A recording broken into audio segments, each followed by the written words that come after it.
કઈ શાક બનાવ્યું મમ્મી?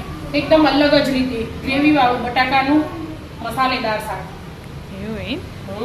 શું રીતે બનાવ્યું? હેડ શીખવાનું તેમ હેડો એનું જો બટાકા, ટામેટા, ડુંગળી, આદુ, મરચા, 10 જેવા કાજુ શાક બનાવવાનું આવે. કશું મરી કશું નહીં, અલગ જ રીતે. દહીં જીરું નાખ્યા વગર જ? હા, અલગ રીતે લાલ કલરની થોડી થાય ને બ્રાઉન જેવી, હા, ત્યાં લગી શેકી દેવાની. 2 ડોકલી તેલ લીધું હો એમાં બરાબર.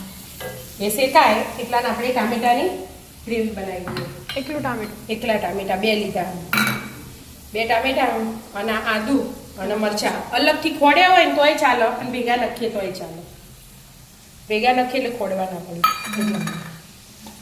હવે ગ્રાઇન્ડ કરેલો. હા, આ પીસી લેવાનું અને છડવા દો. હા, એને છડવા દેવાનું. હા, પીસાઈ ગયું. ટામેટું તો વાર ના થાય. પીસાઈ ગયું.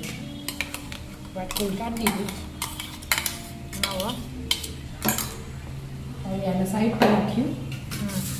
એટલામાં આપણે આ બટાકું હોય ને એમાં મસાલા કરી દો. નીચે જ? નીચે જ થોડુંક મરચું, થોડીક હળદર. શાકમાં નાખવું એટલું નાખી દેવું હોય તો એ ચાલે, પણ બીજા મસાલા આપણે કરીશું એમાં. ડુંગળીના ને બધા બાકી ને હજી તો ટમેટાના એટલે ખાલી બટાકાના જ કર્યા એટલા. અને થોડુંક દાણા જીરું થોડું કહેવાનું, પણ 1 ચમચી મને દાણા જીરું બહુ ગમે. ખબર. અને થોડુંક તેલ. હવે બધું મિક્સ કરી દેવાનું.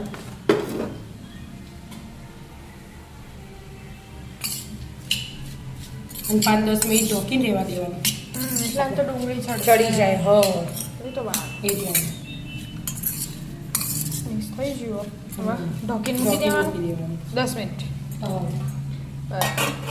ચડી રહી કે ડુંગળી? હા, જો કલર બદલાઈ ગયો ને. હવે આ સાધન કોમ નહીં આપે. સાધન કોમ? સાધન બદલો. બીજું સાધન બદલવું પડશે. એ સાધન આવશે કોમ? હા, હોલવાળું હોય ને એટલે તેલ નીચે જ રાખવાનું આપણે. ડુંગળી કાઢી દો. હા, એના એ તેલમાં શાક બનાવી દેવાનું. 2 ડોકલી લીધી હતી ને આપણે તેલ, એ શાકમાં તેલ બનાવી દેવાનું. એમાં એ તેલમાં જ શાક બનાવી દેવાનું. બરાબર. હા, પેલા કાઢી દો. હા, બધી કાઢી દેવાનું. બટાકા 10 મિનિટ થઈ જાય કે? હા. હવે તેલ મૂક્યું 1 ડોકલી, એમાં 70% જેવા બટાકા છડવી દેવાના. 70%? હા, એકલા તેલમાં જ.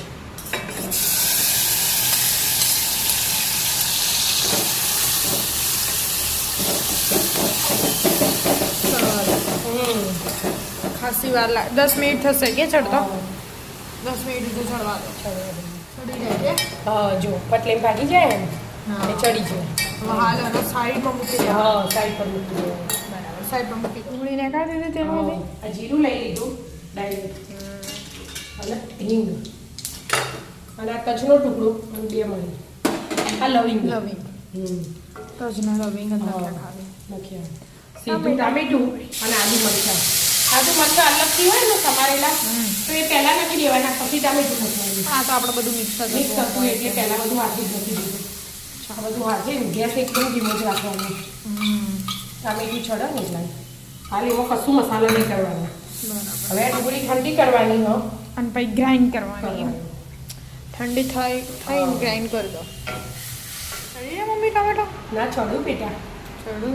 પણ આ ડુંગળી ઠંડી થઈ જાય અને કસ્તુરી મેથી ચડતો હોય નાખી દેવાની અગાઉથી, એટલે એનો ટેસ્ટ આવી જાય એટલા માટે. એ ચડે જાય અને આ ડુંગળી ઠંડી થઈ જાય ગ્રાઇન્ડ કરી દે.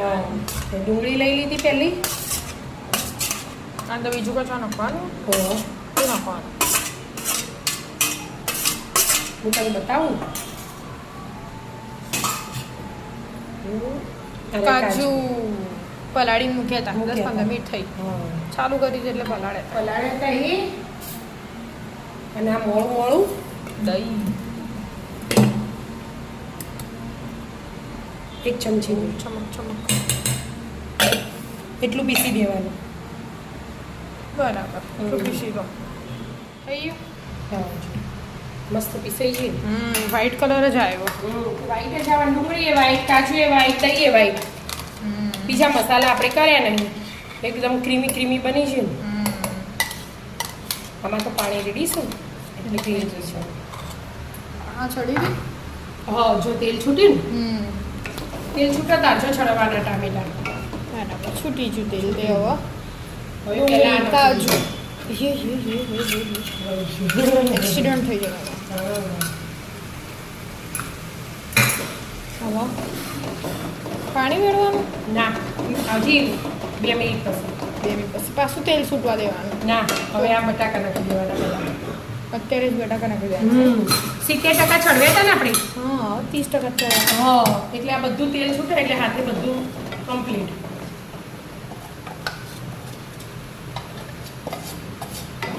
બટાકા આવી જાય હવે પાણી આ લઈ લેવાનું આમાંથી બધું ક્લીન કરી દેવાનું પાણી આપણે જેટલું જાડું પતલું બનાવવું હોય એવી રીતે વેડું એ પ્રમાણે રેડવાનું અને મસાલા એ આમાં જ કરી દેવાનું બરાબર એટલે બધું હાથે ચડી જાય.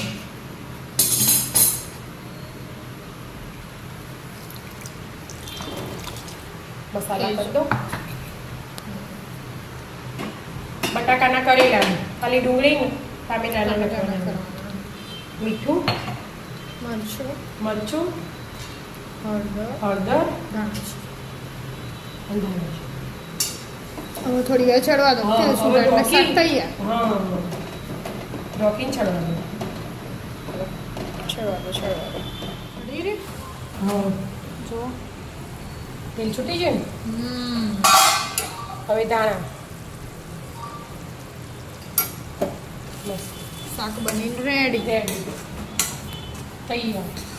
આવી જાઓ મિત્રો, મસ્ત રસાદાર અલગ જ રીતે શાક ખાવા બટાકાનું અને રોટલી. રાધે રાધે રાધે રાધે.